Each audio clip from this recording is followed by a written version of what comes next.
ওসমান হাদি নামের বন্ধুটার সাথে কোনোদিন মোলাকাত হয় নাই। ও আল্লাহ, কিন্তু একটা পশু কেউ যদি আক্রমণ করে পশুর উপরে সহ্য করা যায় না, আর সেখানে একটা তাজা প্রাণ চলে যাবে। আয় আল্লাহ, এটা অন্তরকে মানানো যায় না। আয় আল্লাহ তাআলা, আপনার কুদরতের ফয়সালা। আয় আল্লাহ, আজকে শুনলাম তিনি দুনিয়াতে জিন্দা নাই। আয় আল্লাহ, তাকে শাহাদাতের মর্যাদা দান করেন। এরকম আমার কলিজার যত যুবক,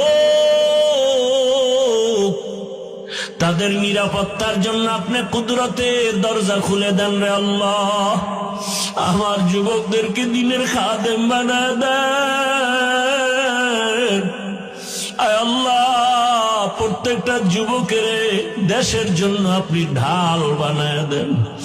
আয় আল্লাহ, কত যুবকের কথা শুনলে কলিজাটা ঠান্ডা হয়ে যায়। আমরা দিনের কাজ করি, দেশের কাজ করি, জনগণের পেছনে খেদমত করি এক লাইনে, আর আমার যুবক বাবারা কিছু আছে তারা ভিন্ন লাইনেই দেশের জন্য কাজ করেন, জনগণের জন্য কাজ করেন।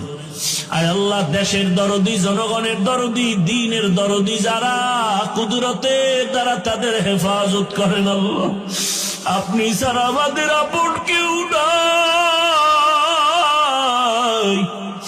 আপনি ছাড়া আমাদের নিরাপত্তা দেওয়ার কেউ নাই। হায় আল্লাহ, ফেরেশতার দ্বারা নিরাপত্তার ব্যবস্থা করে দেন আল্লাহ। আর যেন কানে না শুনি, যুবক নাই, তাজা প্রাণ ঝরে পড়েছে। আমার এই পবিত্র বাংলাদেশ, এত মসজিদ, মাদ্রাসা, আলেম ওলামা, এত জিকিরের আওয়াজ, আজানের আওয়াজ, এরপরও কেন এত বড় বড় জুলুম হবে বুঝতে পারি না রে মালিক। ও আল্লাহ, গুনার কারণে বেজার হইন না, হেদায়াতের নূর দিয়া সিনাটা ভরপুর করে দেন, 5 ওয়াক্ত নামাজি বানায় দেন। আমার কলিজার যুবকদের দেশ ও দিনের খাদেম বানায় দেন। আয় আল্লাহ, দেশের জন্য, দিনের জন্য, জনগণের জন্য আমাদেরকে নিরলস আমানতের সাথে কাজ করার তৌফিক দান করেন।